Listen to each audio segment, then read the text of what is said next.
Welcome aboard. I'm Captain Mike, and today on Hit or Miss Star Trek, we're reviewing the Star Trek The Next Generation Season 4 episode, The Wounded. It's a story about post-war trauma, preemptive violence, and the moral backbone required to prevent a new conflict, even when you're staring into the eyes of someone who believes they're doing the right thing by striking first. I want to be honest up front and address the elephant in the room. As we sit down to record this, it's been a horrible week in the real world. We've just seen a sitting US president, one who already has a long history of reckless authoritarianism, launch an unsanctioned military strike. No debate, no approval, no diplomacy, just force. And then he had the goal to celebrate it like a victory and threaten even more bloodshed if there's retaliation. It's terrifying. It's not strength. And it's everything Star Trek has always warned us against. That's what makes talking about the wounded feel strange, painful even, because the episode asks what happens when we don't process the trauma of war, when we let fear and grief curdle into justification for more violence. And what does it look like to really stand firm for peace, not just in words, but in action? Captain Picard doesn't waffle. He doesn't play to the crowd. He doesn't need vengeance to feel powerful. He needs the truth. He needs accountability. And above all, he chooses diplomacy over destruction, even when it's hard. I just wanted to address that up top because this isn't just going to be another episode review. It's a chance to remind ourselves what moral leadership looks like. In fiction, yes, but maybe, hopefully, please God, in reality someday too. So with that out of the way, let's talk about the wounded. Captain's log, stardate 4442-9.6. We are on a mapping survey near the Cardassian sector. It has been nearly a year since a peace treaty ended the long conflict between the Federation and Cardassia.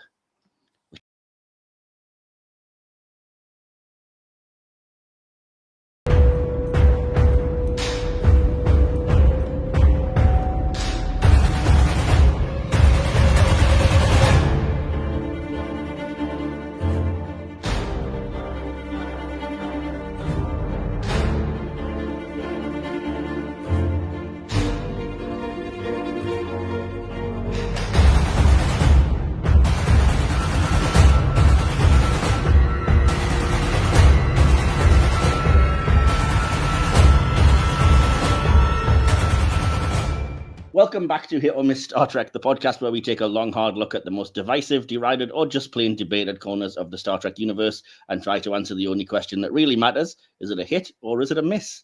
I'm your host, Captain Mike, and this season we're going deep into the tangled, tragic, and often explosive history of the Cardassians and the Bajorans, one of Trek's richest and most morally complex story arcs. Now, this theme was heavily inspired by one of our returning guests today, so it's only fitting that she's here to kick it all off. We'll get to that. Sadly, First Officer D.K is unavailable this week after attending a Starfleet symposium entitled Why the Fight Isn't Really All That Bad. Security had to intervene. He'll be back when the swelling goes down and he's released from the brig. But don't worry, I'm not flying solo. I'm thrilled to be joined once again, as I said, by the inspiration behind this season's theme, the one and only Lady Vean. Welcome. Hey, Mike. Thanks for having me back on. Happy to speak all things Cardassian with you as always. Absolutely. I could not have you on for the first of these Cardassian / Bajoran episodes. So you looking forward to talking about it? Yeah, since it's not a Bajoran episode. No, but it is the first appearance of the Cardassians. I know. No, I'm excited about that. Especially to talk about some of the design choices they made. So. Oh, dear God, yes. And Vean has also brought a brand new crew member with her. Please give a warm welcome aboard to first-time guest, Natalie. Welcome. Hello. Hello, how are you doing? You looking forward to talking Cardassians? Absolutely. I've been a big fan of the Cardassians for many years now, so it will be fun to talk about this. Awesome. And are you equipped with thoughts on terrible facial hair and headgear? That first episode was definitely... they really changed the Cardassians after this one. Thank goodness. And what a starting point for our series. This main episode review today, as I said, is Next Gen's Season 4 classic, The Wounded, which, as I mentioned, is the very first appearance of Vean's favourite space reptiles, the spoon-headed masters of menace, the Cardassians. But how dare you use that slur, Mike? Sorry, I couldn't resist. But before we beam down into the episode itself and ahead of our usual hit or miss preamble, we're going to begin the way we always do when we have a new guest on the bridge. It's time to dig into Natalie's Trek history, allegiances, and guilty pleasures. This is the introductory section that we like to call Hailing Frequencies Open. Hailing frequencies open, sir. So, Natalie, I don't know if Vean has prepared you for this, but I always like to kind of get a little bit about the guest kind of Trek backstory and what brought you to Star Trek, some favorite things and stuff when we have a new guest on board. So it's promised it's not an interrogation. I'm not going to start asking you how many lights there are or anything like that. But oh yeah, no, it sounds fun.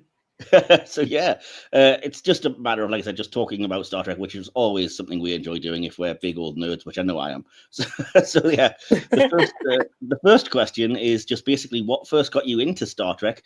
Can you remember your first experience, maybe your first episode that you saw, or a first episode that you first thought, oh, this is something that I really click with and that I really want to watch more of? The first episode of Star Trek that I saw ever, like full episode in its entirety that I remember, was Star Trek The Next Generation episode Clues. Okay.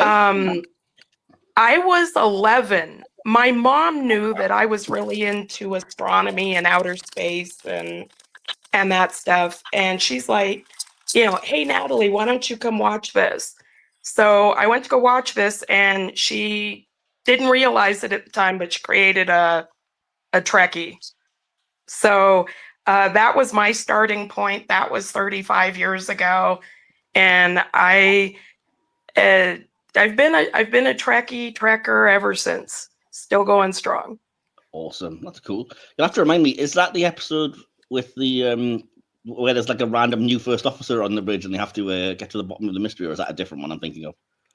I think you're thinking about a different one. I haven't watched Clues in a long time, but it was the one that there were little clues like Dr. Crusher realizing that too much time had passed because of some experiment she had running. Oh, I see. And just the crew would notice little things that were off. I remember now. I really haven't seen this episode in a long time. But I remember...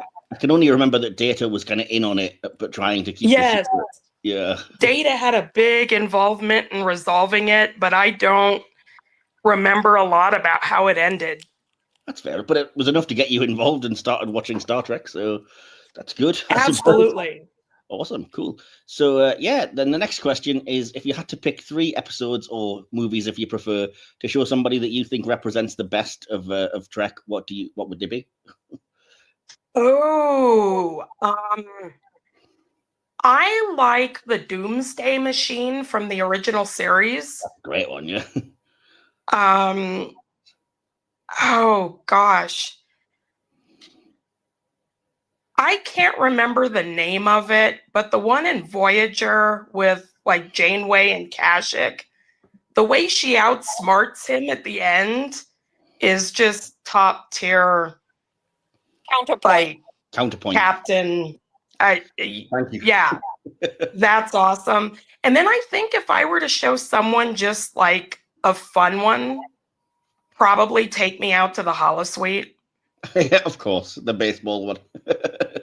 So I think that for me, kind of, a 3. If I had to pick 3, it would be those. That's awesome. I don't think we've had those 3 before, so that's 3 kind of unique, but really good choices as well, because it's a good mix. Awesome.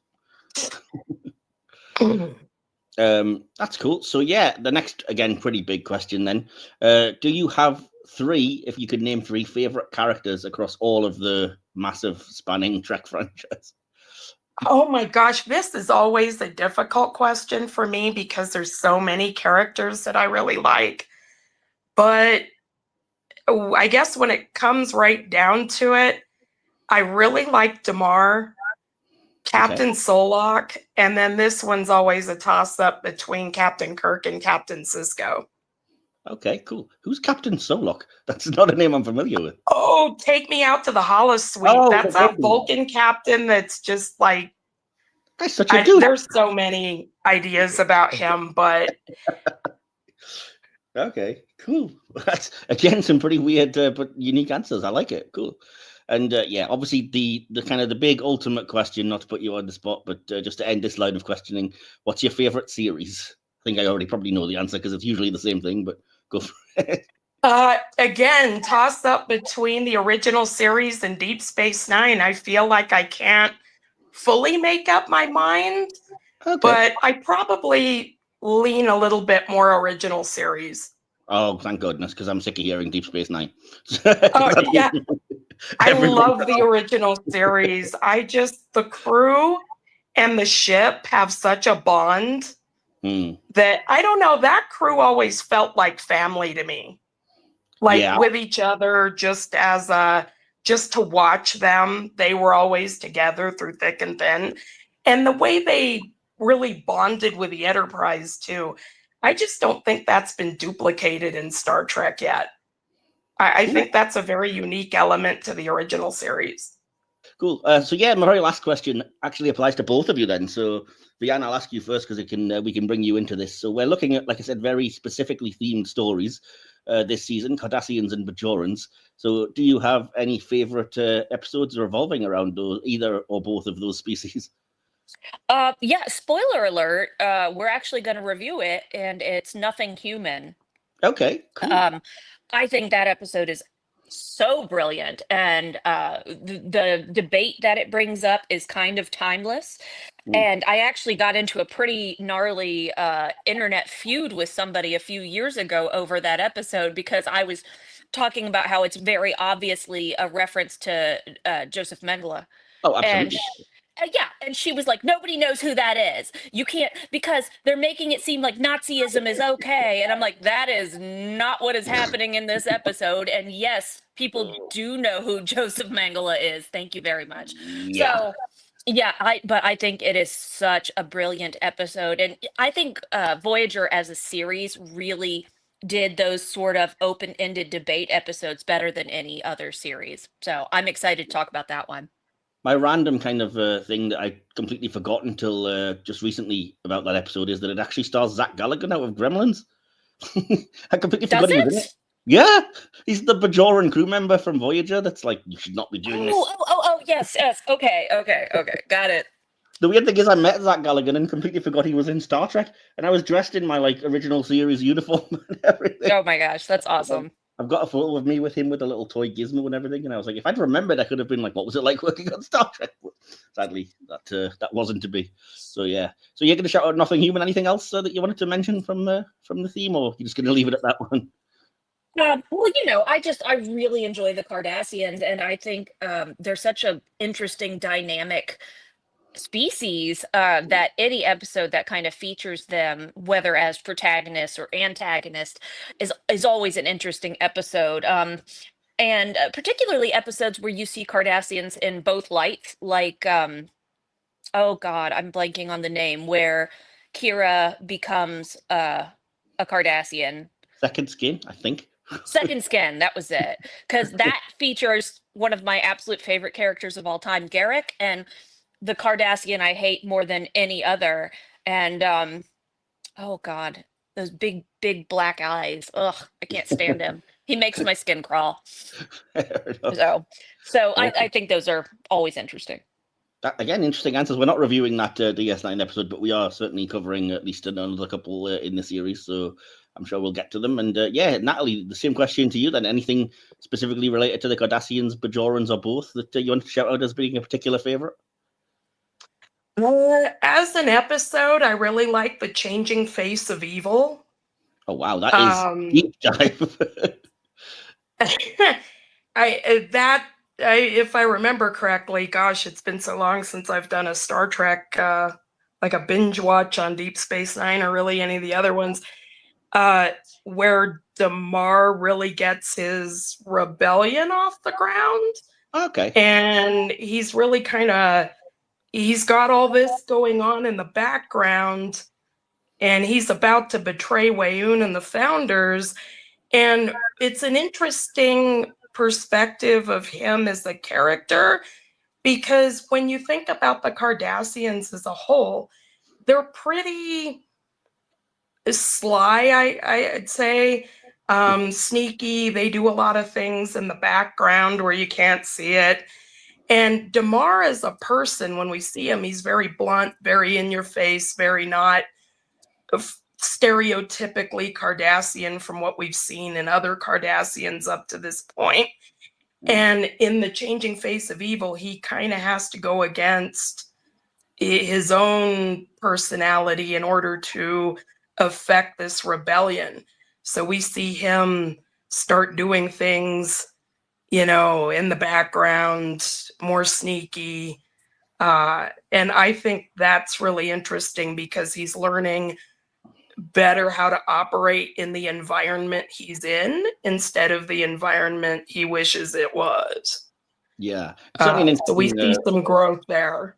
Definitely an interesting view of that, because obviously, they had the Cardassians join the Dominion, and naturally there's going to be, you would expect some people that would oppose that. So it took a while, but we eventually did get kind of into that storyline, and it was interesting. So, yeah. Well, point of contention, the Cardassians didn't join the Dominion. Well, Dukat joined the Dominion, and everybody else had to go along with it. But I think were Dukat not the one in power, that's probably not how that would have played out.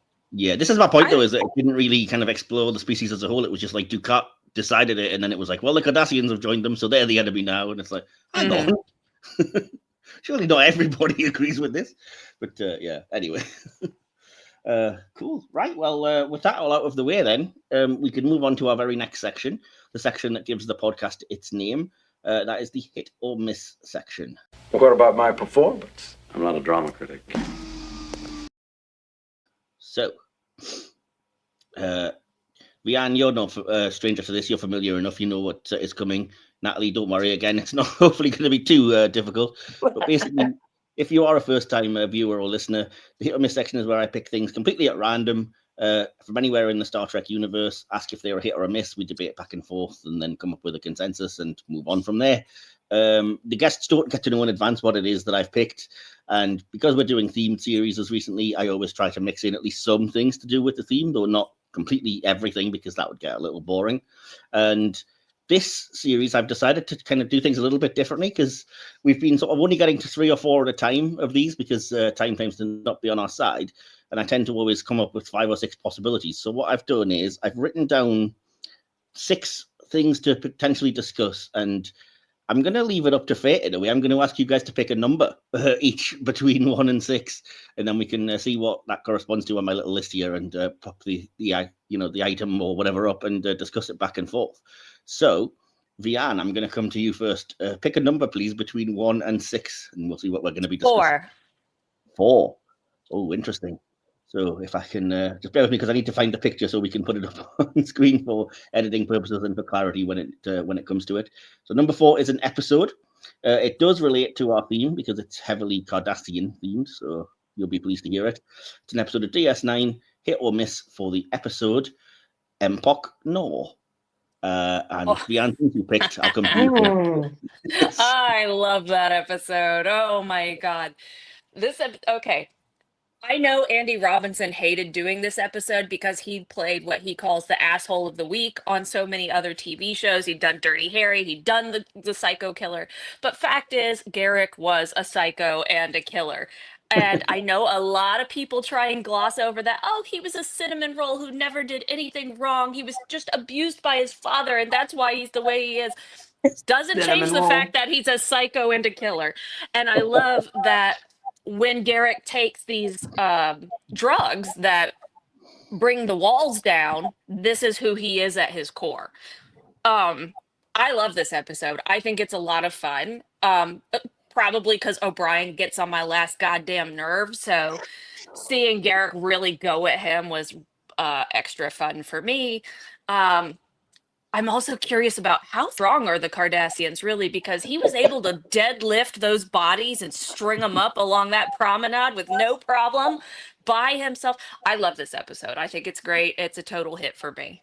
Fair enough. I mean, he was on the Cardassian equivalent of bath salts, so he probably had a bit of an adrenaline rush at that point. So and shout out to the late great Aaron Eisenberg, who was wonderful in this episode as well. I was just going to say that when I came to my discussion, actually, but yeah, I'm pleased you said that, actually, because I would definitely second that. So yeah, Natalie, hit or miss for this episode? To be honest, it's been so long since I've seen it, I don't remember many of the details. I remember the scene that Vean's talking about. I always see it as almost like a Halloween-y type episode, almost, because it's very haunted house. In that way, there's a killer stalking them, and they have to kind of find ways to get the best of him, so to speak. So, does that jog your memory at all? A little bit. I feel like a bad Trekkie here because I I know. honestly have not It's like seen this 1,000 episodes. episode in many years. That's fine. It's understandable. Like I said, there's so many episodes of the franchise, they're not all going to lodge in your brain perfectly. So, but for so if you had to come up with something that hit or miss from what you can remember, I'd say it was a hit. I appreciate that it wasn't something like alternate universe or mirror universe or anything like that. And I think that anything where Garrick's in a position either by choice or not by choice where he shows us more of who he really is, I think that's fascinating just from a psychological standpoint. That stuff's interesting. And that it's Chief O'Brien that he's going after. Chief O'Brien's had a long history of fighting the Cardassians, so that adds some layers there too. That's literally what I was going to say. That's one of the reasons I'm going to say hit first of all, and that's one of the reasons I like it. Is I actually do like O'Brien, unlike Vean, but I don't think that we ever. I like O'Brien, yeah. We don't really get much into his history about the Cardassian Wars and stuff, except in the episode we're going to review today. Strangely enough, so this is one of the few times that I can remember them actually bringing it back up again. And we know from this episode that he feels remorse about the way he acted, but then to have Garak being like, "Oh, you actually liked it, killing some Cardies," it was feeding into the bigotry and whatever. And so it was an interesting kind of external conflict between those pair. And I mean, as much as Andy Robertson might not have liked it, he acted his ass off in the part. And I think it was like, Mike, there is one moment, and this is one of Andy's best this line in particular is one of his best in the series. It's like when he's kind of starting to get geared up he's tracking the other Cardassians. He hasn't started on the Starfleet officers yet. And O'Brien says, "Those aren't the eyes of a tailor." And he goes, "I'm not a tailor." And then, "Well, not today." And he kind of shifts back to his like persona. But for that moment, that was, I'm not a tailor. And he was just so, dark in that moment. It was great. Yeah, absolutely. And like you said, the fact that it uses kind of Nog as the kind of the innocent that's kind of caught up in this, who's, bless his heart, just out of his depth. He's just a cadet and he just wanted to go on this like engineering mission, and he doesn't really know what happens. But you can kind of sense that because it's him, and there's some kind of respect there, that Garak is absolutely gutted at the end of it, specifically that he was targeting Nog, almost like he didn't really mind so much about the others. But like, I don't know if there's a bond between those two or something or what, I don't know. But well, they do reference it in a later episode, which is great. Yeah, completely. Oh, well, that's one of the things that's good about DS9 is that, things have consequences. It's not just brushed under the carpet, I think, as well. So yeah, definitely hit for me. Like I said, I also love the spooky vibes. It's one of those ones that I tend to watch in kind of autumn, winter time, where if I'm looking for something spooky or as close to a horror-themed Star Trek as you're going to get, because it is quite chilling at times, honestly. So awesome. Right, Natalie, let's hope for a better result from you. Pick a number, please, between 1 and 6, except 4, which has already got. 6. 6 is another episode, strangely enough. So let me see. It is not connected to the theme, although it kind of vaguely is, because it does feature Cardassians at the very start. It's an episode, like I said, of Star Trek Voyager. It's one of the only pilot episodes that we haven't covered, so that's given the game away a little bit. Hit or miss for the episode Caretaker. Go for it, Natalie. I'll let you start. I'll go with meh. It was kind of a miss for me. I like the premise of an entire ship and crew being stranded out in the Delta Quadrant, but I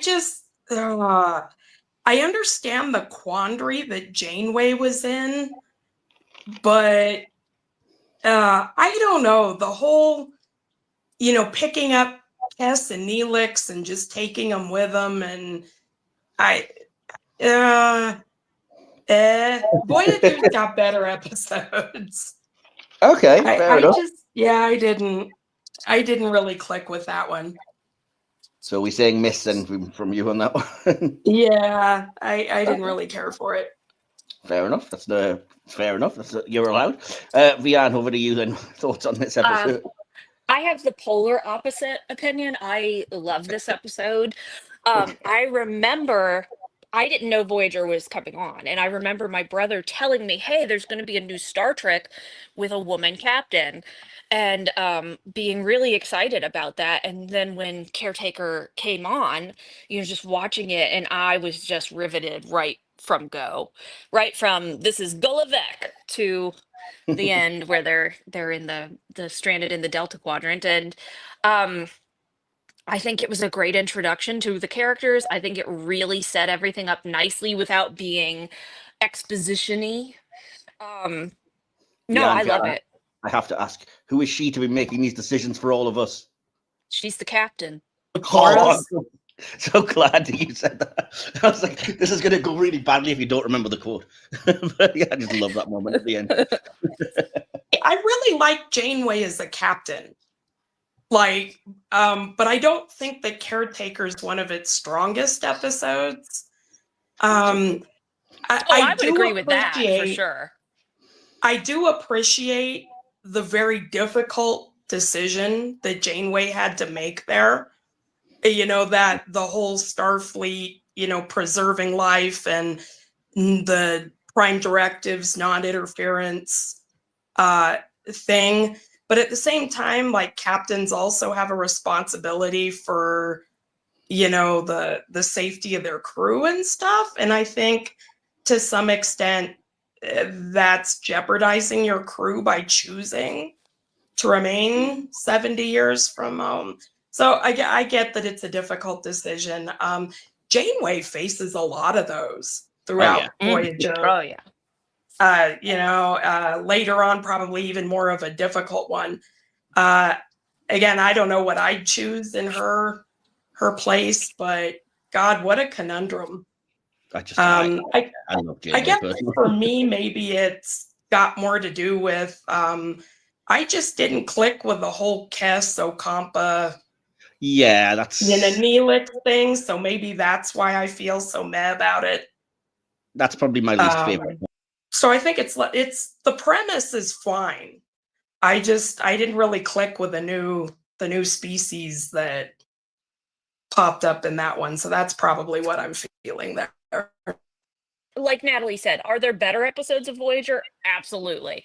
But I do still think it's a strong premiere. I think it set up the storyline without being too exposition-y. It gave all the characters a really solid introduction. So yeah, definitely a hit for me. Awesome. And I'm gonna say, I'm breaking the tie on this one to in your favor, Vean. I actually really love Caretaker. I think, like I said, as much as I dislike the kind of Kes and Neelix stuff, it's the only part of the episode I'm not fond of. And I think there's so many cool things. I love Janeway from minute one, and for some reason, there's moments from episodes that get lodged in your brain forever. And Janeway's initial interaction with Kim has just always been in my mind when it's like, despite Starfleet protocol, I don't like being referred to as sir. I'm sorry, ma'am. Well, ma'am is acceptable in a crunch, but I prefer captain. Now, do you want to take your station? Yes, ma'am. It's not crunch time yet, Mr. Kim. I'll let you know. Oh my gosh, Ensign Kim. I thought he was going to break his back standing that straight. And he's spraying something. As someone who's been in the military, I totally get that. You relax as you're in longer. You realize that your superiors aren't that scary. But yeah, when you're fresh out of the basic training, the academy, whatever it is, it's pretty intimidating at first. That's cool. You'll have a very unique perspective to bring on when we get to discuss the Wounded and everything. Then I suppose with that view to that. So yeah, awesome. Yeah, I love it. Like I said, I think, like you said, Vean, it sets up all the characters. The introduction to Tom Paris, to the idea of the Maquis, killing off half of the Starfleet crew immediately, and seeing the conflict that potentially might be there. Not that we ever really developed it, but it's not that episode's fault, between Starfleet and Maquis. So yeah, I think it's a hit. So 2-1. I'm sorry, you're outnumbered on that one, Natalie. So, it's okay. Vean and I disagree on quite a bit of Trek stuff, actually. That is very true. Vean and I disagree about a lot of things, to be honest. But in any case, it's your turn, Vean. Did you want to pick a number between 1 and 6, except 4 or 6? 3. Number 3 is completely not connected in any way to this theme. It's a random character. I have no idea why I put this character on here. She just came to me. A character from Voyager. hit or miss for the character of Ensign Samantha Wildman. I love Sam. Oh, she's a cutie pie.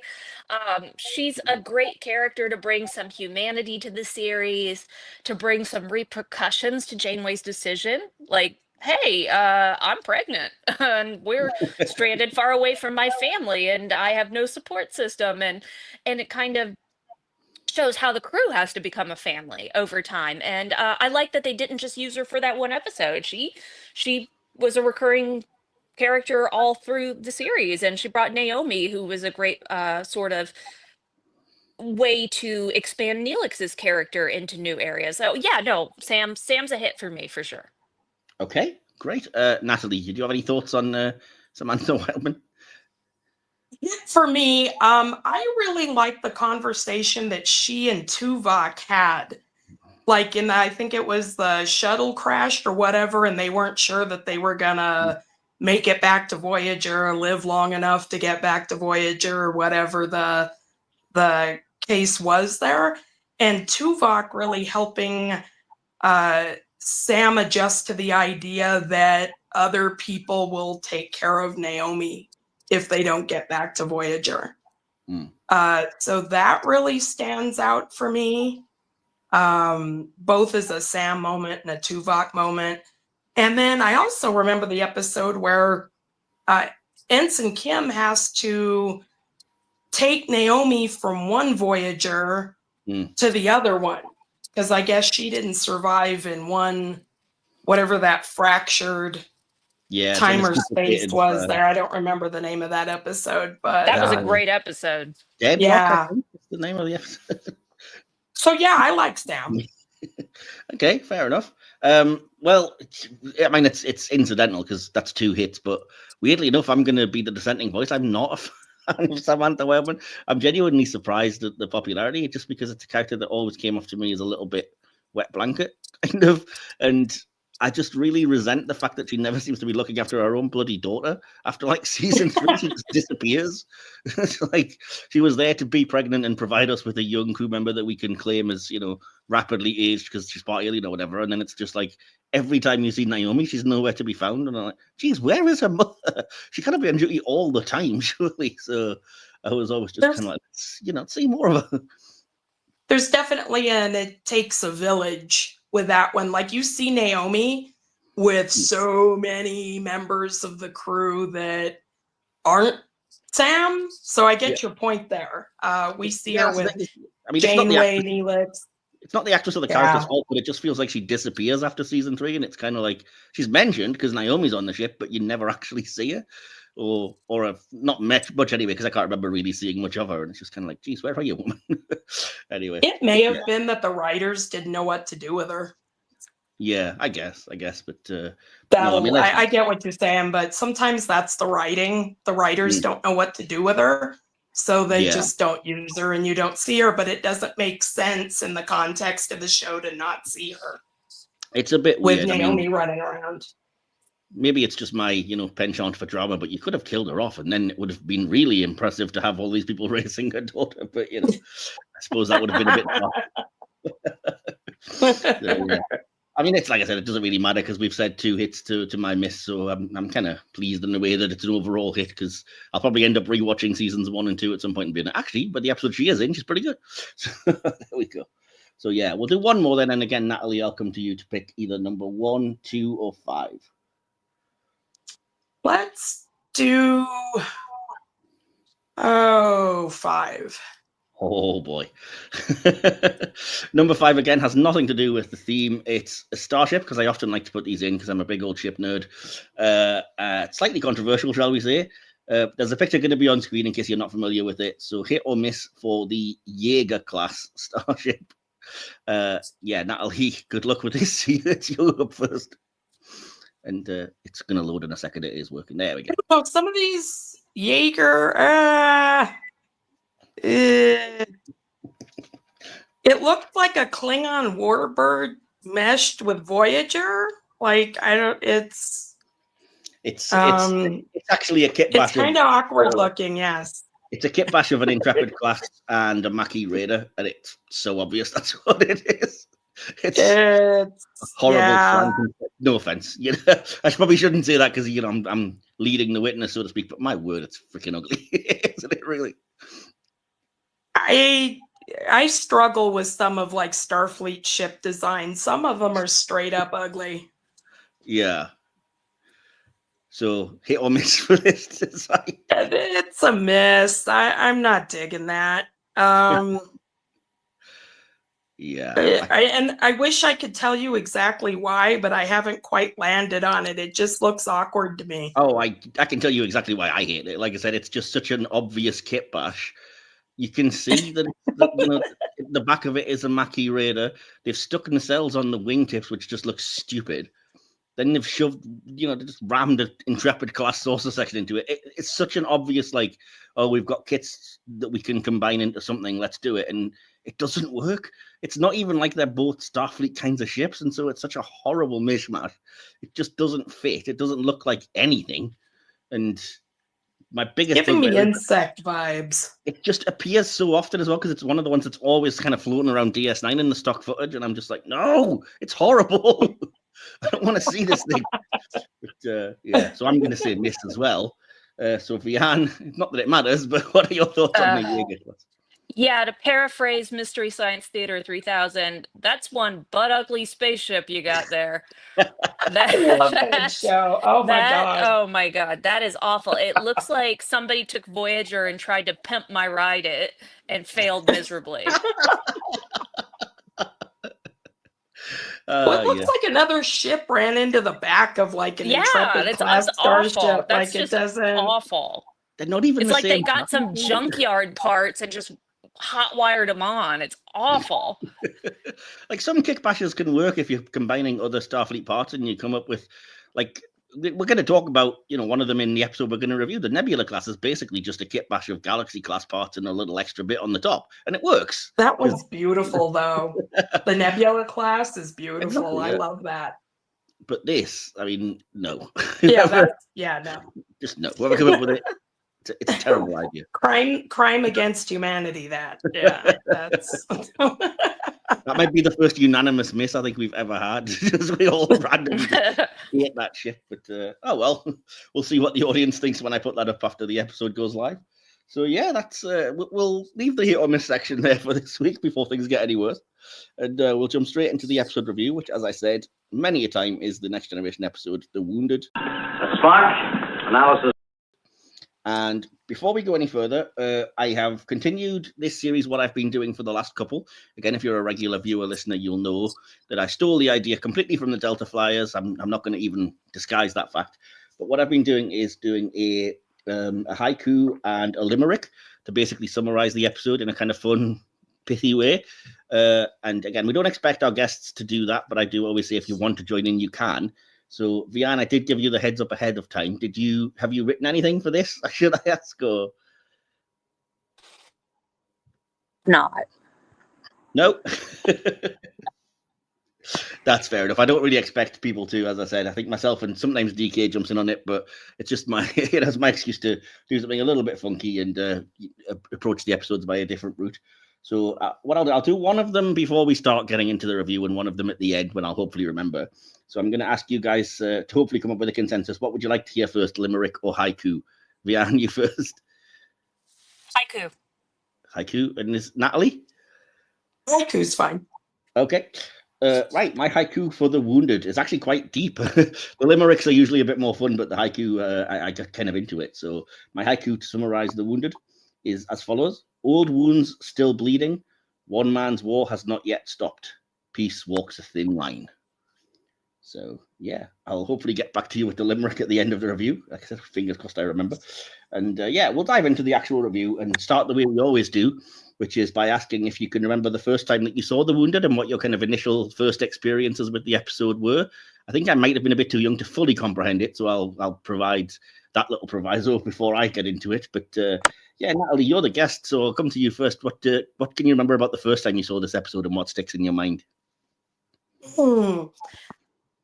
Well, I started out with Star Trek with The Next Generation, so I would have seen The Wounded first in the 1990s when it probably originally aired, or in reruns.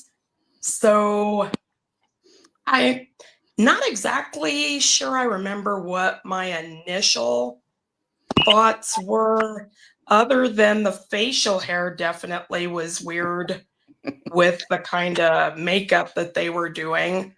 Yeah. I would have honed in on the fact that we had another rogue starship captain, you know, just doing his own thing, because that was done several times in the original series. Oh gosh, what are initial impressions of that one? I liked it. We had a new enemy coming on, even if, like, yeah, they're talking about, yeah, we made peace a year ago, and we're like, but this is the first time you've shown these guys, like, what was the war even like? Yeah. Kind of thing. It was certainly different to see Chief O'Brien. Usually he's pretty upbeat, but this time you could tell he's all looking at the Cardassians, all suspicious, and I kept waiting for a fight to break out, like on board ship, like Chief O'Brien swinging, one of the Cardassians swinging. We didn't get that. But yeah, overall, I really liked it. I don't remember having any really deep thoughts about it at that time, but because I was a teenager. But yeah, well, we were all probably a lot younger when we first saw it, so I can dig that. Yeah, but no, a fight was never going to break out on Picard's ship. He wouldn't stand for that. So Vean, anyway, that is true enough. Vean, what were your initial impressions of this episode, and what did you kind of come away thinking of? Were you too young to really grasp it, maybe, as well? I was definitely really young. I'm sure I first aired, and that time, and to this day, really, I pretty much like any next gen episode that's not like data centric or crusher centric. Yes. So yes. I would say I probably enjoyed it. Probably didn't pick up on how awesome the Cardassians were just yet, because it was on. So, and it's, as you say, kind of weird though, because like, oh, we've had like years-long bloody conflict that none of us have heard of, so that's kind of weird. So the starting point is bizarre, but I would say I probably enjoyed it. I certainly enjoy it now.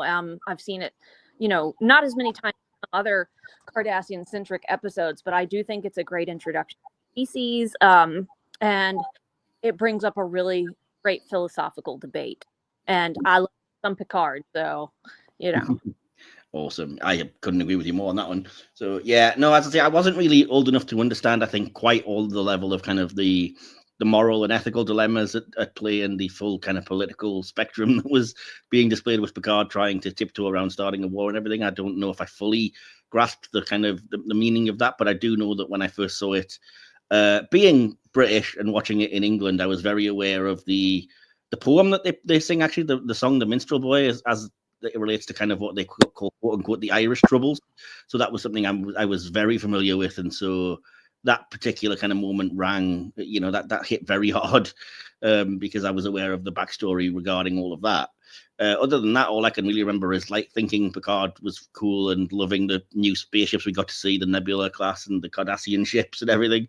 I have to confess, I genuinely, until like just this watch, I think, didn't know that was supposed to be facial hair on Gul Macet.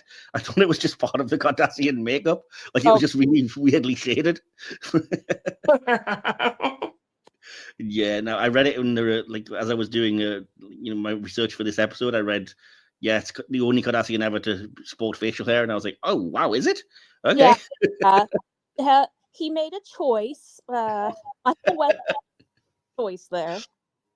It's certainly a choice. Supposedly, it is actually explained in one of those random Star Trek books that they often try and explain things non-canon, because they explain that the resemblance between him and Dukat is not because it's the same actor, which we know, but because they're cousins, and that Macet is a lot more honourable of a man, and so he grew facial hair to make himself look a bit more different to Dukat.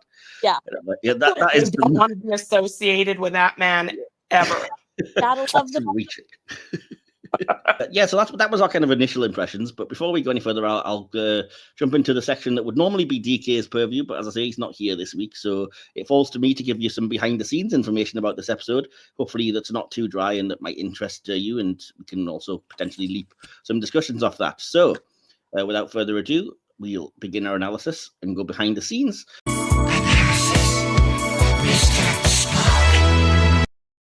This episode, as we said, marks the debut of the Cardassians. They went on to have a prominent role in Star Trek Deep Space Nine, in which Colm Meaney and Mark Alemo play Miles O'Brien and Dukat, respectively. Director Chip Chalmers enjoyed dealing with the new race. He said, "We introduced a new enemy that's finally able to speak on the level of Picard. They're not grunting, they're not giggling, they're not mutes or all-knowing entities. Here are the Cardassians, who also graduated first in their class, and they're able to carry on highly intelligent conversations with Picard, but they're sinister as well." Michael Westmore created the reptilian makeup design of the Cardassians. He recalled, "I created a twin row of bony ridges, which started from the peak of the eyebrows and ran all the way back into the hairline. Then ridges went down the sides of the neck and flared out to the shoulder tips, giving the Cardassians a strange, menacing appearance, like a praying mantis or a king cobra. The spoon-like indentation was inspired by an abstract painting he'd seen 2 years earlier of a wide-shouldered woman with what appeared to be a spoon in the center of her forehead." I'm assuming you probably knew all of this, Vean, about the Cardassians. Yeah, actually, I saw Michael Westmore give a talk at a convention several years ago, and he was talking about that painting that he saw, and I think he said it was a restaurant, actually, that he saw. I could be mistaken about that. But he said ever since he saw that, he wanted to do something with that design, and then when they cast Mark Alemo, he wanted to accentuate that neck, because Mark has such, like, a long neck, just he has. And so that Cardassians ended up having the neck ridges. Yeah, okay, cool. I knew you'd be a good source to come to for anything Cardassian related. So, yeah, cool. Moving on, the facial hair, as we said, and the headgear worn by the Cardassians are unique to this episode and are never shown again. Additionally, Cardassian energy weapons are pink here, but they're amber in all subsequent appearances. Vean, did somebody muck up? Yes.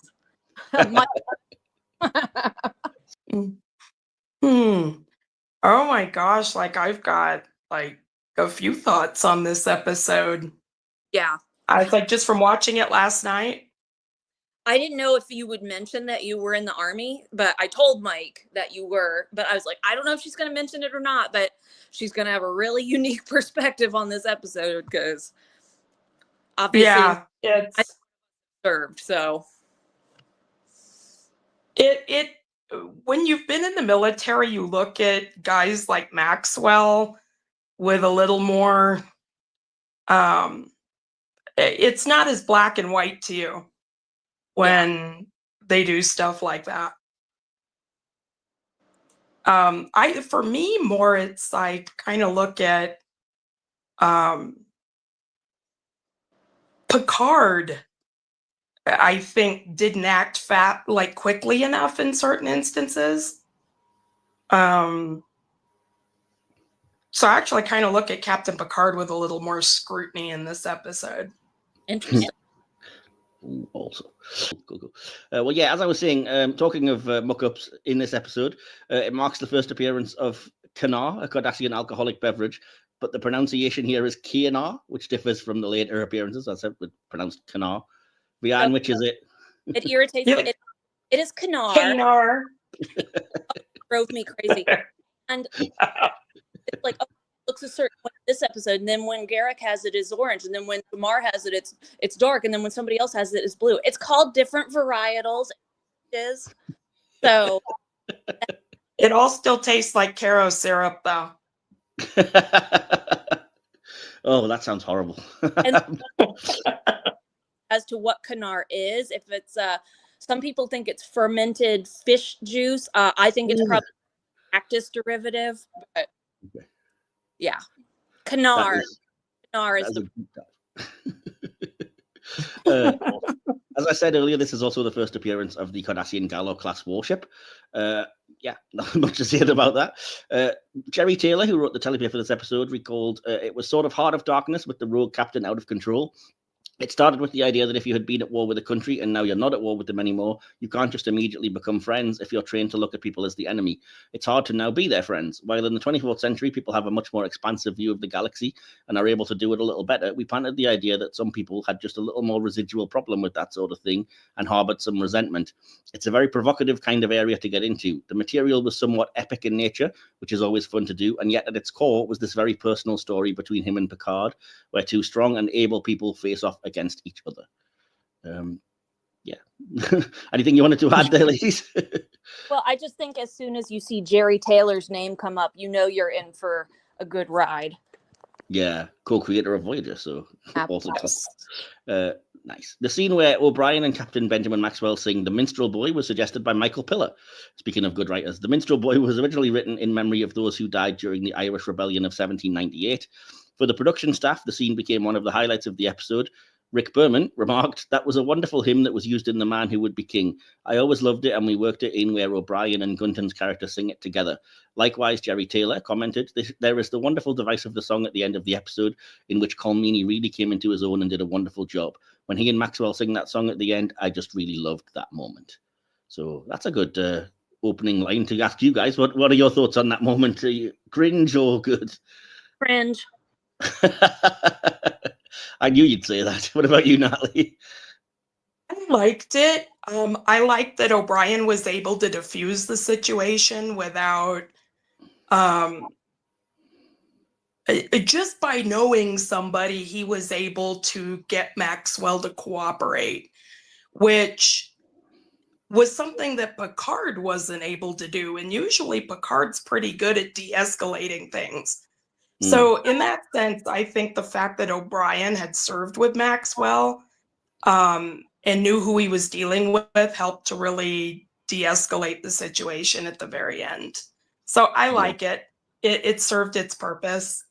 Absolutely. I mean, I can't speak to it, but I assume there's going to be some kind of bond if you've been at war together, which I guess they were. They were in the Satellite 3 Cardassian fights, as core soldiers. So, you're going to be bonded, I guess. Absolutely. They've seen the same things together. Yeah. So that's going to add that element of, because O'Brien is somebody that Maxwell trusts. So whereas Maxwell doesn't know Picard very well. And especially after their disagreement in Picard's ready room, Maxwell wasn't going to listen to Picard anymore. So it fell to O'Brien. Yeah. And they've been through similar things. So O'Brien was able to diffuse the situation nicely. Definitely. I mean, it doesn't come up during this episode, but also worth remembering that it's about 4 months since Picard killed 11,000 people. But, you'd probably be a little bit hesitant to fully trust him after that. I really wish somebody had gotten into that a little bit more in this episode, because I think it's relevant when it's just like, dude, you're going to start preaching? Really? Yes, that would probably give me a hard feeling too. Yeah. If I were Maxwell, it's okay. Pot calling the kettle black here, but in Picard's case, extenuating circumstances, obviously. And we did eventually get that when Picard season 3 came around. We got the kind of somebody who's really pissed at Picard for that. So, why not? Awesome. So, I have to say it before we move on. I really like that scene of them singing the song. I think it was performed really well, and I was quite moved by it. I thought they, for presumably not being singers, they both did a really good job in the performance side of it, and it moved me. Sorry, Vean. Sounded like crap to me, but okay. All right. As someone who cannot sing, I appreciate that they were willing to go on camera like that. Yeah. For it's millions of people to see. Absolutely. Anyway, moving on. The director, Chip Chalmers, observed, "This episode aired during the Gulf War and was about Picard doing everything he could to prevent a war, happening during a time when the United States of America was doing everything it could to start a war." Thank God. Yeah, some things never change, I think. He said, "I thought it was a real interesting dichotomy of ideas."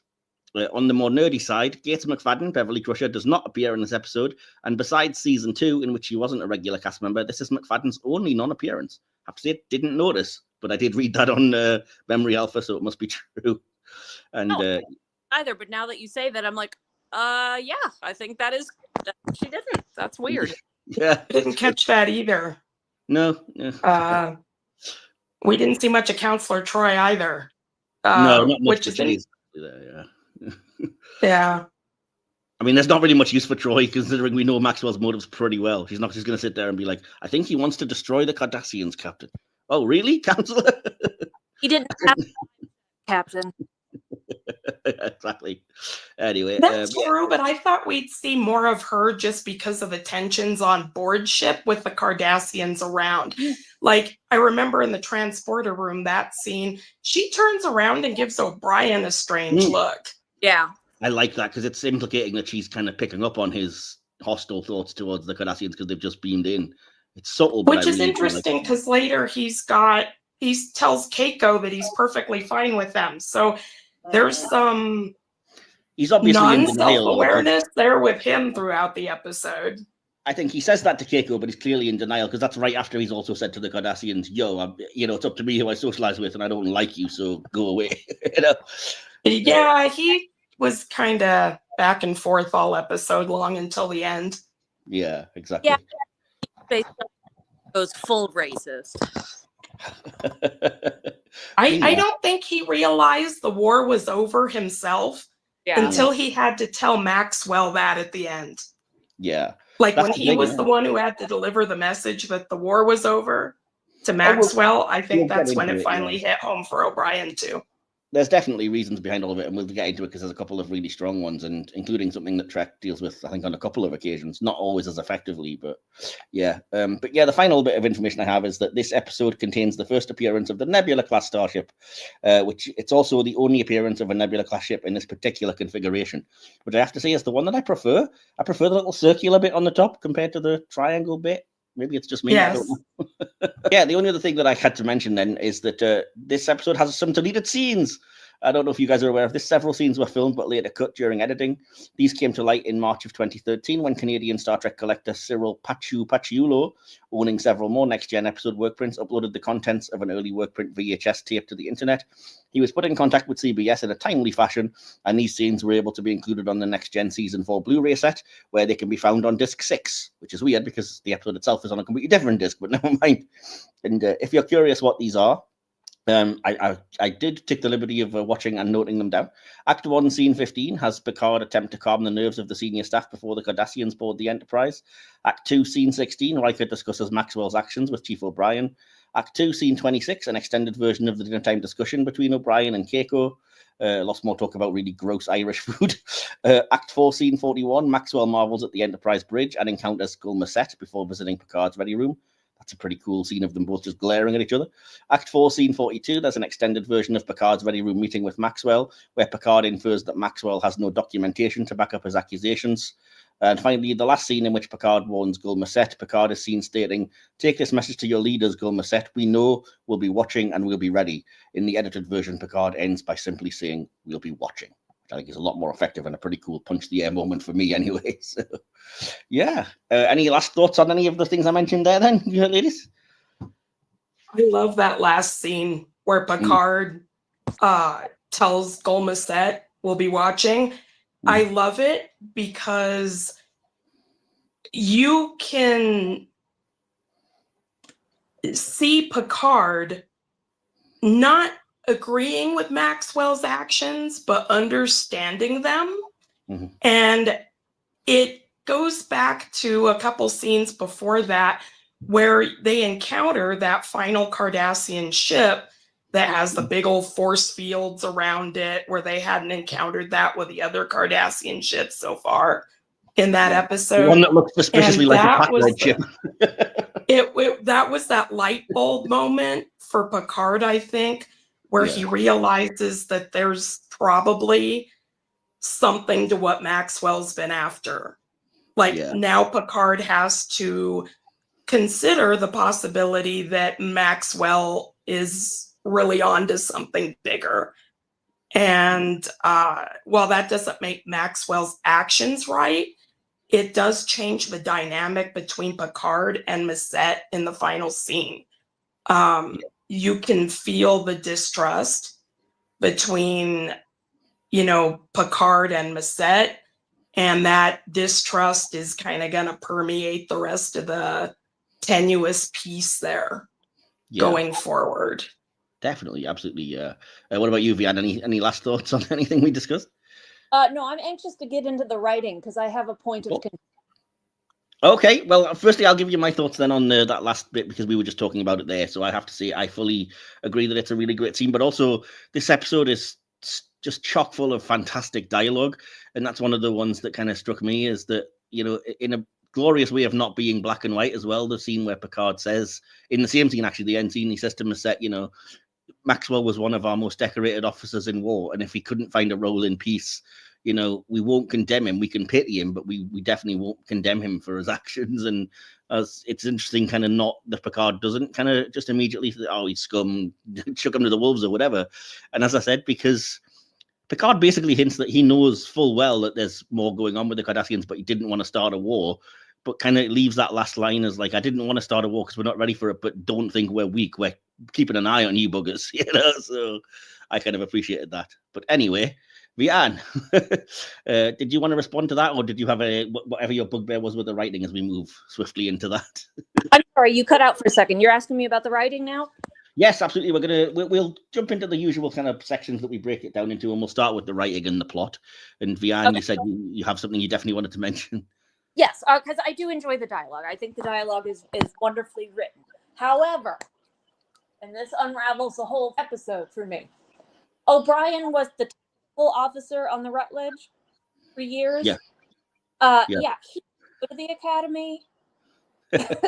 So how the hell was he a tactical officer? Yeah, it's one of those things you kind of just have to, but yeah, you're right. As a non-com, you know, there's no reason he should have I was going to say a post as a main kind of crew member anyway, but then again, he's the chief engineer of DS9, so clearly it's not necessarily, going to hamper your career ambitions being just a chief. But certainly it seems like it's a step down as well from tactical officer to transporter chief. Yeah, that whole thing made no sense to me. Because one, as two, he would never have been the chief tactical officer. It just wouldn't have happened. I mean, officer is the key word there. Yeah. So. I don't even really think about that. I kind of just think of it as like he was like, he served with them and he was a lower ranked crewman on board. But then you're right, it is explicitly said in the dialogue, tactical chief or tactical officer, and that doesn't make a lick of sense. You're absolutely right. So, big point of contention for me in this episode. But that was about it. I have to say I have a similar but even more geeky point of contention with this episode, which is when the Cardassians start firing at the Enterprise at first, and Picard's like, we should stop firing at each other because in such a battle of wits, you'd be terribly outmatched. And I'm just like, it's a Gala-class warship. Should it really be that heavily outclassed? Like, in every other appearance, it's comparable to a Galaxy-class ship. But they're making out like, they can't even touch us. Maxwell's ship took one shot at that Cardassian warship and blew it up. Oh, yeah, what the fuck was that? So obviously, Cardassian warships don't, count for crap.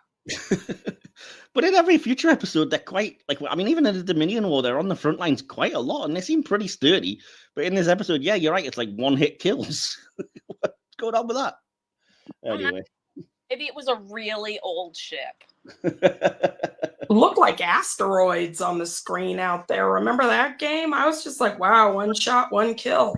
Oh, yeah. It became very apparent that they didn't have the special effects budget to show that battle, so we just had to see it as, like, graphics on the screen. I was like, oh, you've wasted all your money showing us the Nebula and the Gallo class up to now. And then you're just like, we can't show this. That's an effective choice, though, because it ups... And that was the ship that Macette was in such a darn hurry to get over there. Yeah, that's fair enough. And as I said, it becomes apparent the lack of money when the Cardassian freighter that's supposedly taking all these supplies is just the Packlead ship from a few seasons ago, and it's not even disguised. It's like, oh, come on, guys. But yeah, that's again, Trek has a long history of doing that. So, excuse me. So yeah, any other thoughts on the writing then, Vean? I'll come to you. Other than that bugbear, does anything else stand out?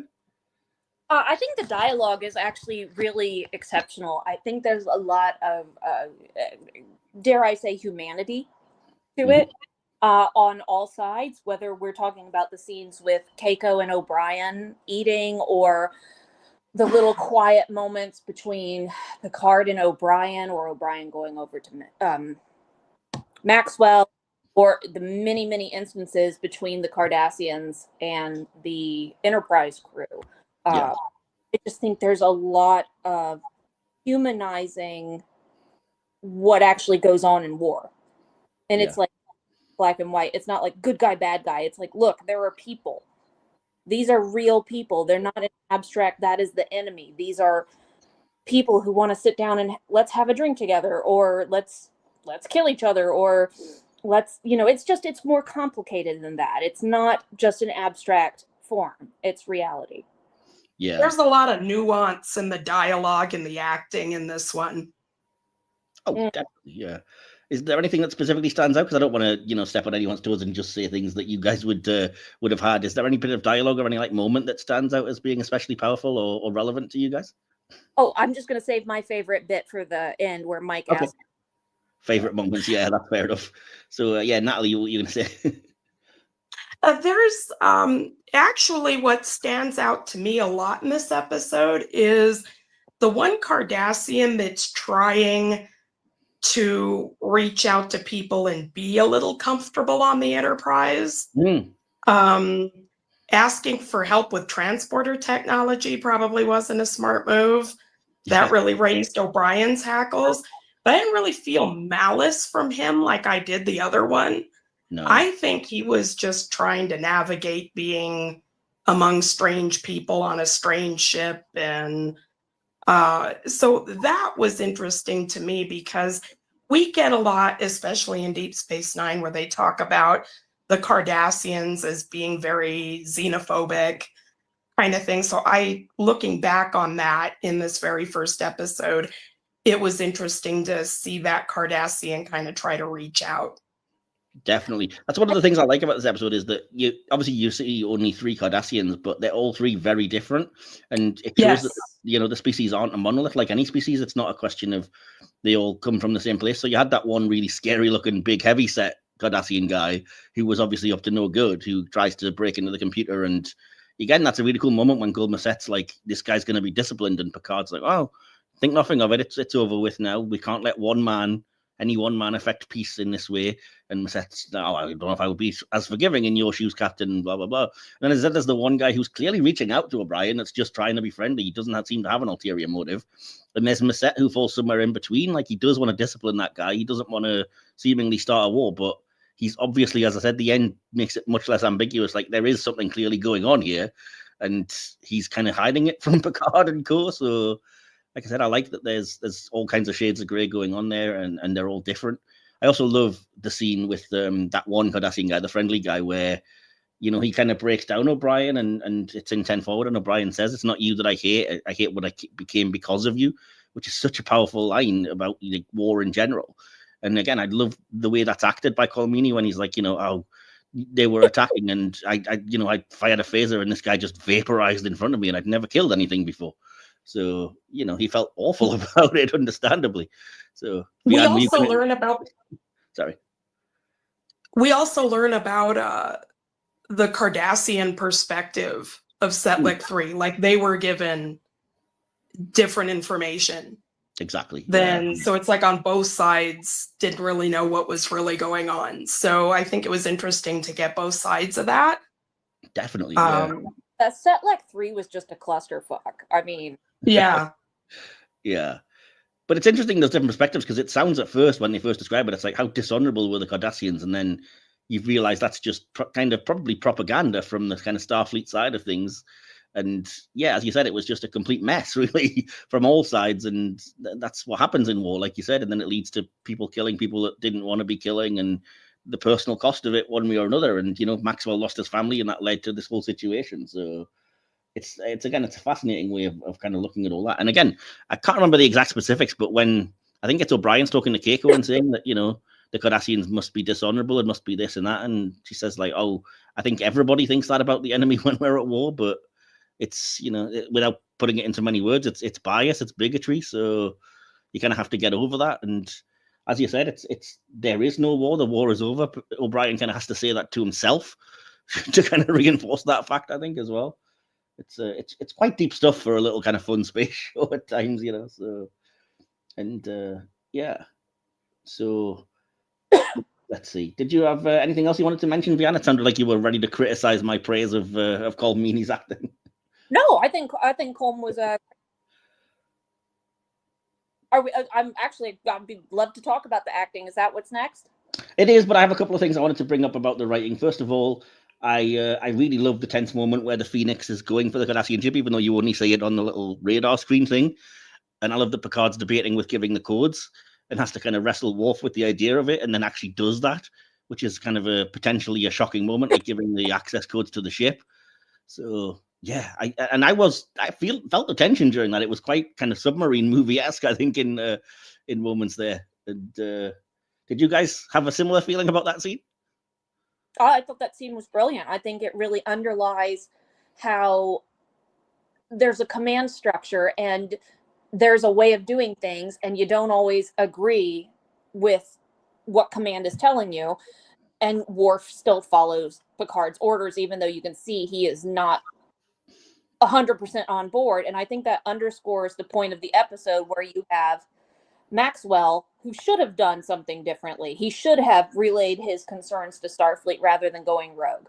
And so you see how the command structure works in order to maintain peace versus cause a problem. And I think that's kind of a microcosm. That moment between Worf and Picard is a microcosm of the larger issue. Yeah, for sure. And I have to say, as we're talking about kind of Maxwell's motivations and everything, that's my one criticism of the episode, is that I think making it ultimately that it is about the loss of his family and unprocessed grief, I think makes it a little bit too convenient for me. I'd rather that they kind of kept it as, because again, the episode at the end kind of flirts with the idea that no, he was right, absolutely. So I'd rather we kept that a little bit more grey than kind of, no, it turns out he is just not processing grief and going after them because of what happened. And I don't know, was that just me, or Natalie, did you feel similar to me about that? Or Maxwell is an interesting character for me to kind of look at, in the sense that if you listen to the way he talks about his superiors, Starfleet Command, he even insults Picard with it, talking about how the ready room starts smelling like a, musty, like a bureaucrat's office. Yeah. We're looking at a man here who does not trust his command structure. Yeah. We don't know the specific reasons for that, but probably at some point along the way, he has learned that they're not going to act in time. So we're looking at a man who basically sacrifices his career, potentially. He's going to go to prison for that. At the very least, he'll be court-martialed and put out of the service for what he did. So he put his career and his life on the line to warn Starfleet in a way that he thinks will finally get their attention. Yeah. So I don't see Maxwell. He has gone rogue. He is disobeying orders. He is not doing this correctly, but he's doing it in what I think is the last ditch way to get Starfleet to pay attention. Yeah, for sure. But that's kind of my point, was that I don't like that they kind of, you said like, oh, you're not sure why he distrusts people. And I think they kind of try to make the end of the episode be, oh, I don't trust them because it was all that kind of bureaucracy that led to my family being killed in the war and whatever. And it's kind of like, I don't want that to be as cleanly explained. I just, we can infer that might be one of the reasons or a main reason, but I didn't necessarily need that to be spelled out for me. And yeah, again, maybe that's just me. I don't know. I think it would have worked either way. I think they left it out and it still would have worked. I think it's hard not to see that Maxwell was very wrong when you get the line about he's killed like 650 Cardassians at that point, and it's like, all right, you've actually got to look at these as as lives. So it's not just a simple question of shooting at a ship or whatever. And in that case, whatever else is going on, I hope he is bloody court-martialed and arrested, basically. But yeah, anyway. So yeah, we'll move on next to the acting, which is, as I said, what we were going to do next. Vean, did you have something that you wanted to bring up specifically? Oh, no, I think the acting in this was stellar all around. I don't think, as a general rule, the acting on Next Gen is as strong as the acting on Deep Space Nine and Voyager, but I think also Voyager and Deep Space Nine had a lot more emotional depth, in the sense that in the more traditional acting sense, it gave them more that way. So I think it was a really great opportunity to bring that sort of emotional depth, almost Shakespearean, it's kind of melodrama. Yeah. So I think you had some very, very strong performances, particularly the actor who played Maxwell. I'm sorry, I'm blanking on the name. Bob Gunton is the actor. Yeah, who, of course, amazing in The Shawshank Redemption. Mm-hmm. The way he modulates his voice in every scene is so impressive. The way in his confrontation with Picard in the ready room, the way he is expressing anger without yelling, without shouting, but he is shouting, but he's not shouting. You know what I mean?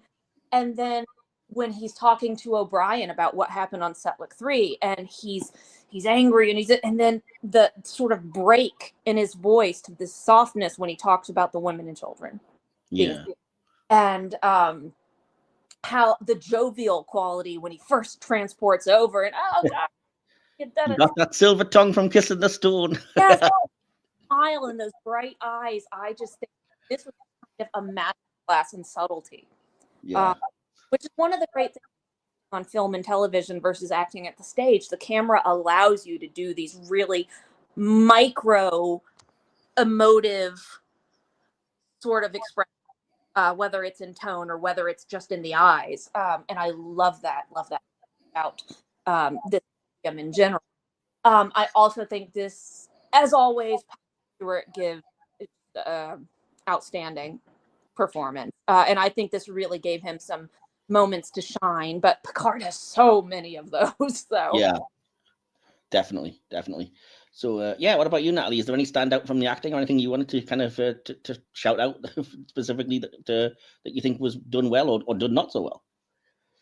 I think most of it was done really well. When I think about standout moments for me, I go back to that last scene with Picard and Massette, because when you're looking at Patrick Stewart, his expression itself doesn't change much, but you can see the hardness in his eyes, and in it you hear it in his tone. So those are subtle things that I really appreciate there. I love how Worf just gets that, like when he's angry, his jaw gets going and it like he's gnashing his teeth, and he just gets that wild look in his eyes when he's like wrestling with what he wants to do versus what he's being told to do. That's always great stuff to see. I think, and I really like how Colomini goes with O'Brien, kind of that almost just unaware, that those subconscious feelings about the Cardassians. Like, he's able to say the war is over. Why do people still feel this way about it? But deep down, he still feels that way about it. And it comes across like maybe he's not even aware of it. And I really think that's a nice touch. Yeah, I completely agree with everything you're saying, actually. Yeah, I think one of the things I did note is that Bob Gunton is such a good actor that his influence and his presence is so strong in the episode that when I made note that he doesn't turn up until minute 30 out of a 44-minute episode, it's just like he makes such an impact in what must be minutes of screen time, barely any minutes, and it's just such he almost feels like he was in the whole episode. Yeah, exactly. Yeah, I mean, I could not have said that until this time around when I was actually reviewing it with a critical eye. I would never have said to you, oh, he turns up for the last act, basically. I would have thought he was there throughout, So, but yeah. And as you said, Colomini, I think, is the absolute highlight of the episode, the way he goes from, his domestic bliss, as it were, with Keiko, to denial about what's going on, to hating himself, really, about the war and the kind of cost that has on a person. Yeah, and as you said, Patrick Stewart, this is one of the many episodes that showcases why I love Picard, that he's like diplomatic but absolutely resolute and not a pushover. Just fantastic. For a second about Mark Alimo as prototypical Cardassian, though, because Yes. I mean, you want to talk about Mark is such a great actor, and I know people really hate Ducat, and rightly so, because he's an amazing villain, but he is a villain. So, and a lot of times that transfers over because he gives such a good performance as Ducat. It transfers over into people not liking the actor. Mark is an amazing actor. He is an Saurian talent, and you want to talk about the ability to. This is a brand new species, okay? And to make something seem alien and human at the same time. How do you do that? Like, you have to, as an actor, you have to sit with it and think, okay, how am I going to translate this very human dynamic? Because we're looking at a very human issue. Still bring an alien quality to it. And there is something about his performance, I wouldn't say is menacing, but it is alien. It is not quite... It's almost uncanny valley, right? In the way he talks, in the way he moves. And yet it's very human. And I think he was so brilliant in sort of giving us the framework for what this species becomes. Yeah. I just think his performance, again, so understated, so low-key, but there's so much going on behind the eyes, behind the voice. That translates to the screen, and I just think it's brilliant. Yeah, and to give a performance that hits really hard despite that awful Fu Manchu mustache and rugby headgear that he got at the start of the episode is pretty impressive anyway. But yeah, I mean, we'll talk about what I think of how good of an actor Mark Alimo is when we get to a review later in the season that I won't spoil, but there's one episode in particular that's just like, how did this not win all the Emmys, basically? Oh, I know what one I think it is. It's the one that got me to watch Deep Space Nine, isn't it?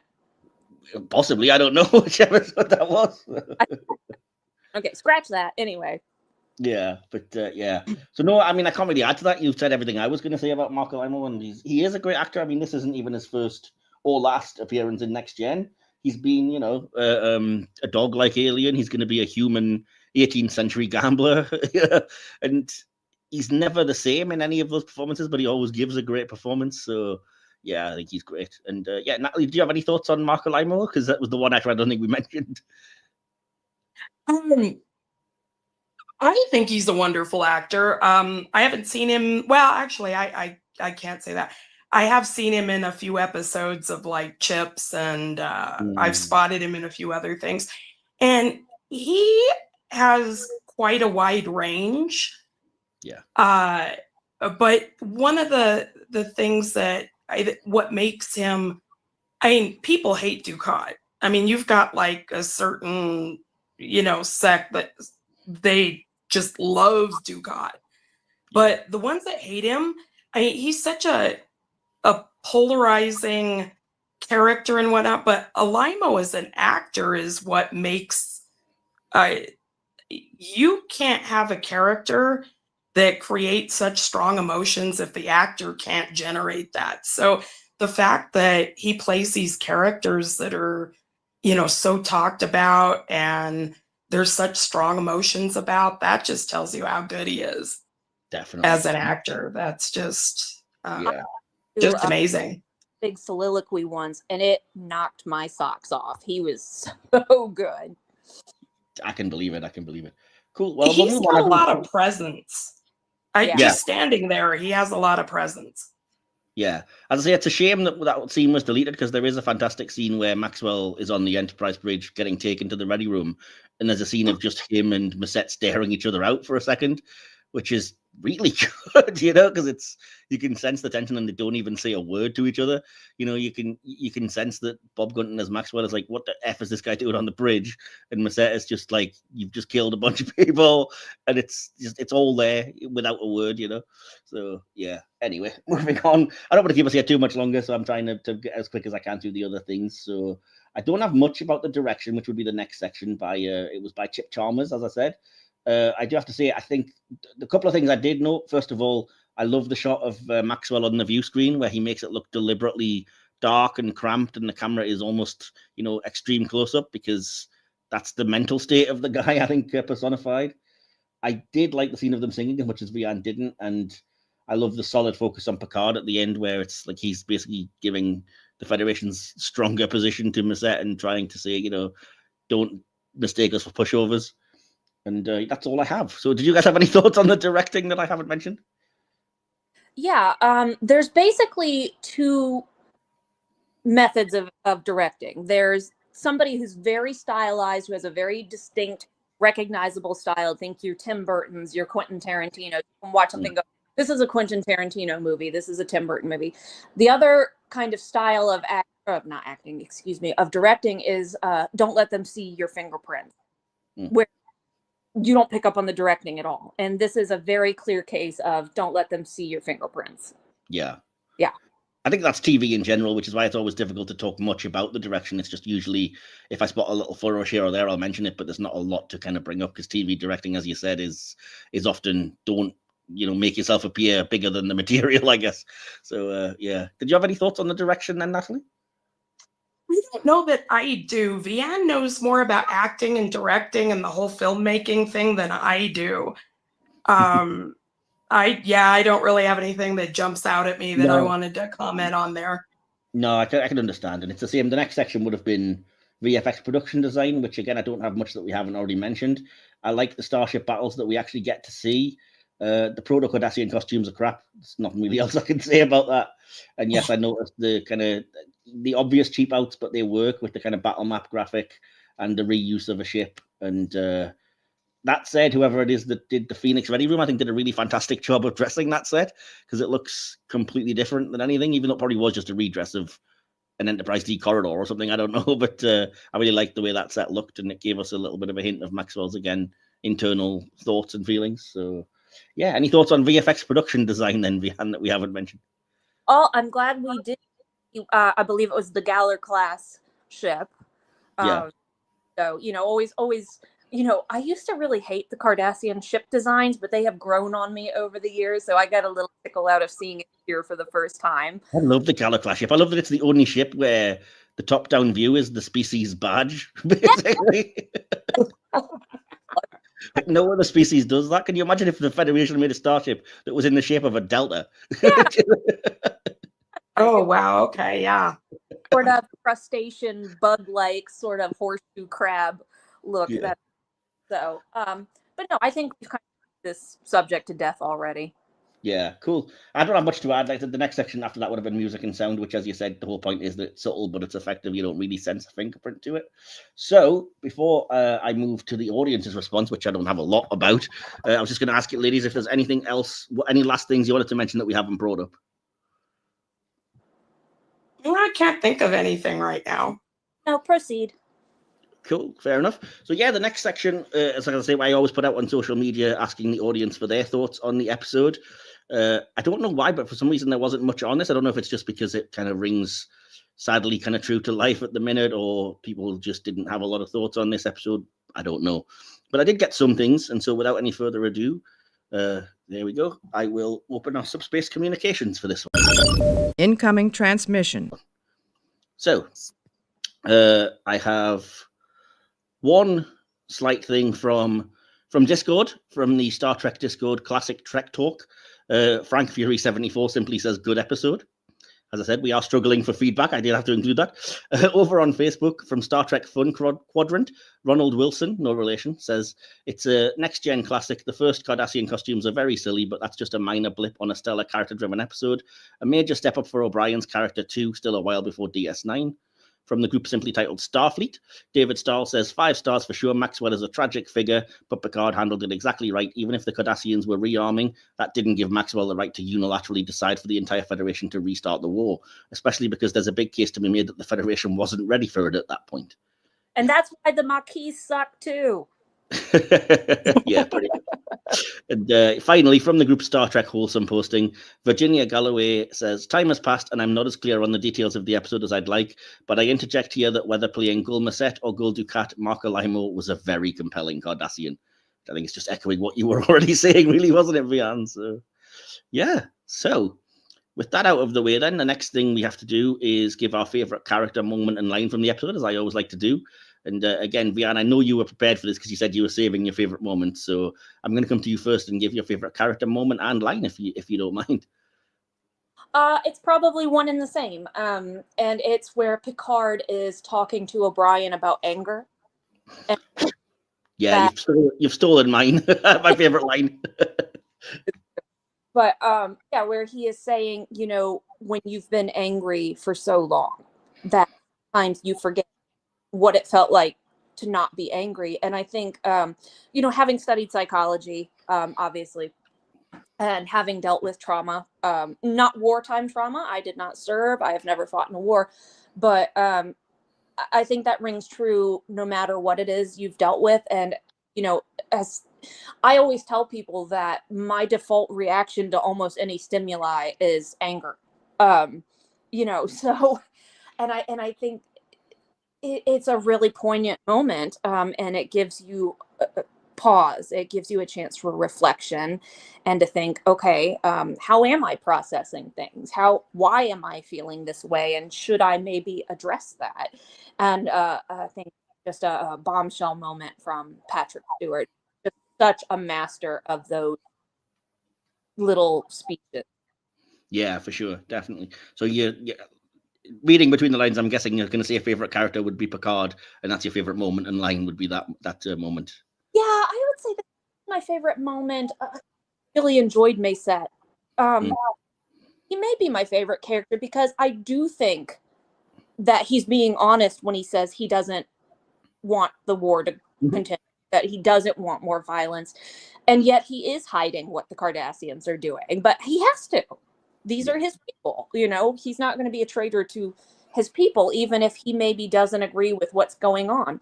And we don't know how he's handling bringing that up to Central Command. Is he voicing his objections? He probably is. But he's not going to say that to Picard. He's not going to say that to Starfleet.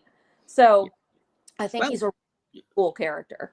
In his own way, he's kind of preventing a war anyway. As he said, if he revealed, oh yeah, we are arming, then that's going to equally start a war as much as anything else. So he's also, as you said, trying to be like, he's trying to toe that line from the other side, I guess. But yeah, anyway, moving on. Natalie, sorry to put you on the spot. Do you have a favorite character moment and line from the episode? I don't know if I've got a, specific line. I like it at the end when Picard tells Mayset we'll be watching. But as a scene, I like the bar scene between O'Brien and the one Cardassian, because I really appreciate the honesty on both sides in that scene, you know, where they're talking, you know, about O'Brien's experience at Setlik 3 and how it changed him. And then the other Cardassian mentioning that the information they received was totally different than what it was actually going on.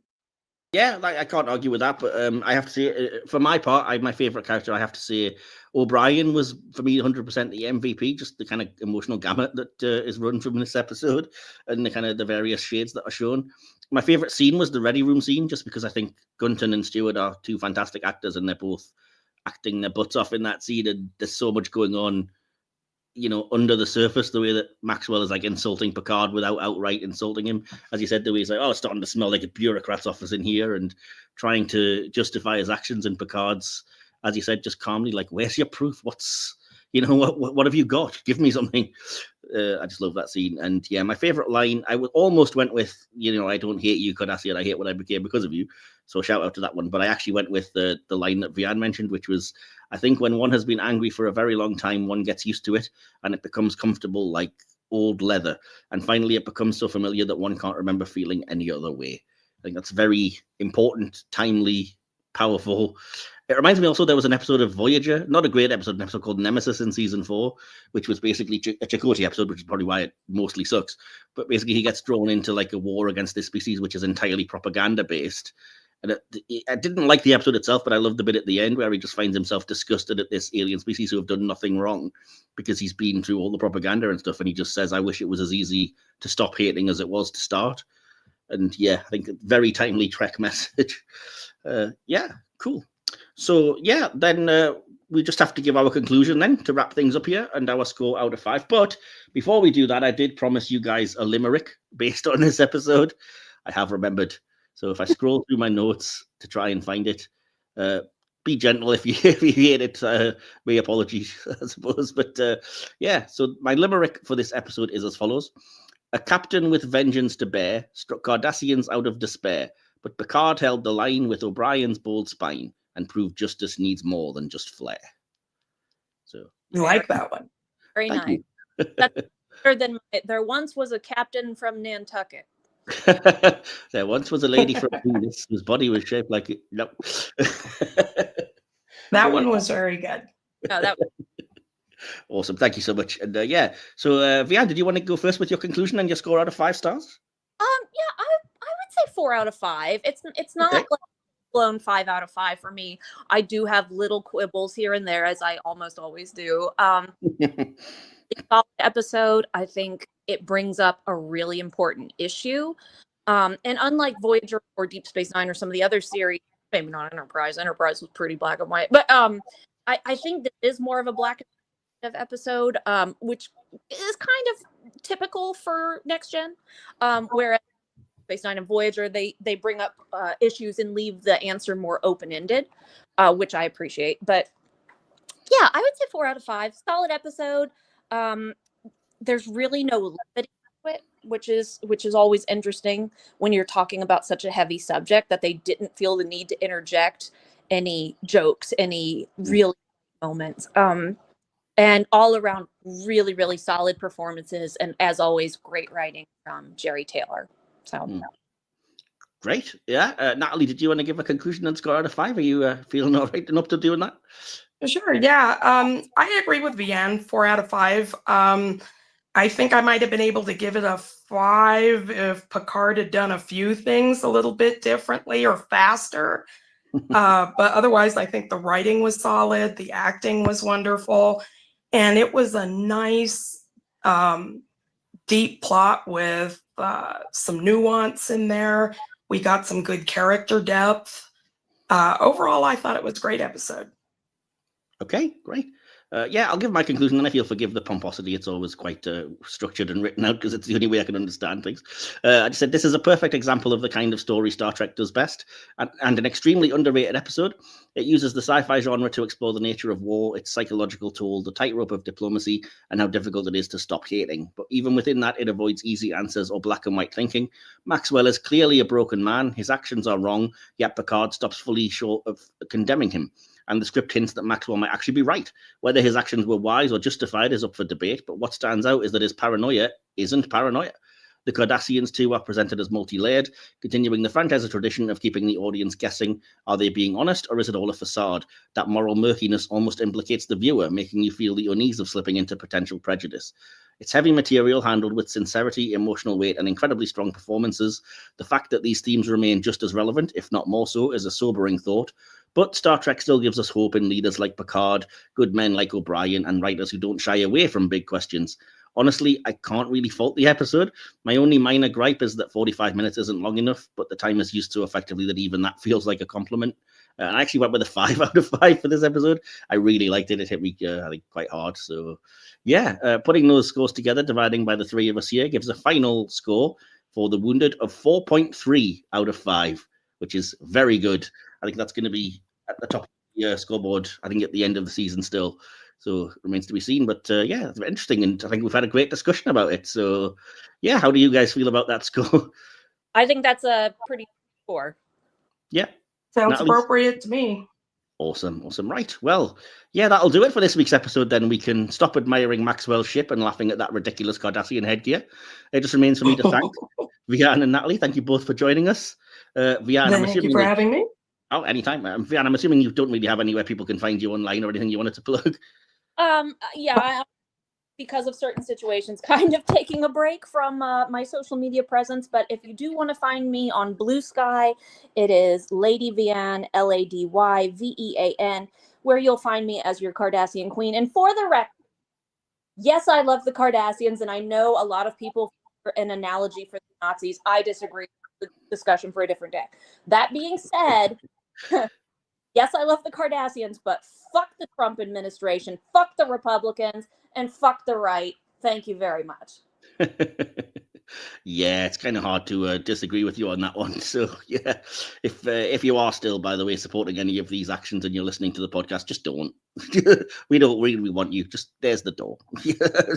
I can't really put it any clearer than that. The only people still left, I think, with any kind of belief in this idiot are people brainwashed and cult people. No offense, but lots of offense intended.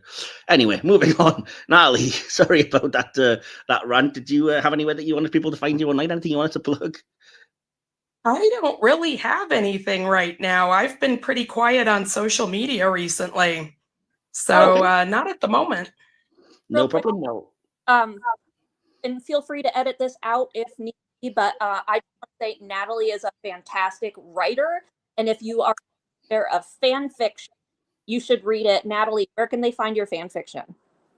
Oh, AO3, Sadara Low. What was the name, sorry? It's Sadara Low, Sadaralo. Okay, cool. Natalie, Thank you. Yeah, that's about the only thing I've got going on right now. That's the problem. And I need to update soon. I haven't written in quite a while, but let's wait 4 or 5 months, something like that. But I've got a good one about Solok going on right now. Awesome. I love an archive of our own. It's always a good place to find some good fanfics. So brilliant. And again, thank you so much for joining us and having an interesting discussion about this episode and various other bits and, taking us through your Star Trek history. Awesome. Thank you again for having me. It was fun. No problem. Hopefully you'll come back again another time because it was great discussing and meeting you for the first time. So yeah, brilliant. So we'll be back next week for another Cardassian deep dive as we head to DS9 and another very heavy episode dealing with the personal costs of war, the consequences of hatred, and a powerhouse performance from an actor who we sadly just lost. In the meantime, keep the warp core humming and the Earl Grey hot. And remember, we are Starfleet. Live long and prosper. Live long and prosper. You have been listening to the Hit or Miss Star Trek podcast, part of the Hit or Miss Who Trek channel. Hit or Miss Star Trek is hosted by Mike Wilson, scripted, produced, and edited by Mike Wilson, based on an idea by Mike Wilson and Will Templar. Follow us on YouTube, your podcatcher of choice, and our social media. Links to all of these can be found by clicking on the link tree in the episode descriptions. This podcast is a Media Matters original production.